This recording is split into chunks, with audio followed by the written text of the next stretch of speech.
இன்றைக்கி ரசப்பொடி செய்ய போகிறோம். 1 கப்பு மல்லி, 1 கப்பு சின்ன ஜீரகம், 1 கப்பு துவரம்பருப்பு, 1 கப்பு குருமிளகு, கறிவேப்பிலை, தேவையுள்ள கறிவேப்பிலை, இது காஷ்மீரி வத்தல் மிளகு, 5 காயப்பொடி, 1 ஸ்பூன் வெந்தயம். கடாயை வச்சுக்கணும். ஒரு கண்டு தேங்காய் ஊற்றி காயம் போட்டு நம்ம வறுத்துப்போம்.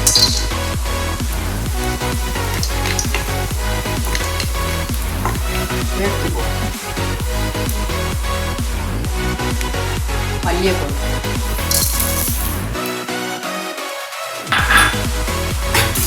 சினிமா குறைச்சி வச்சுட்டு வறுக்கணும். கறிக்கக்கூடாது.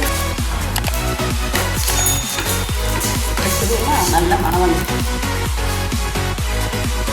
குருமிளகு போட்டு மனம் வந்து எடுத்துப்போம். இந்த ஜீரகத்தை வறுத்து நல்ல மனம் வந்துட்டு வெடிக்க தொடங்கிட்டு எடுத்துருவோம்.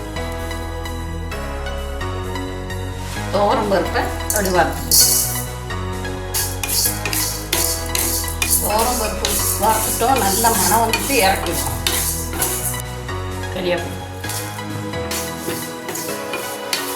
கறிவேப்பிலை நல்லா பொரிஞ்சிட்டு எடுத்துடுவோம். வறுத்து வச்சுட்டோம். நல்லா ஆடிட்டு மிக்சியில் போட்டு பொடிச்சுக்குவோம்.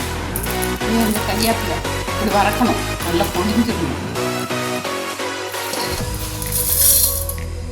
இதில் மஞ்சள் பொடியும் போட்டு பொடிச்சிக்கலாம்.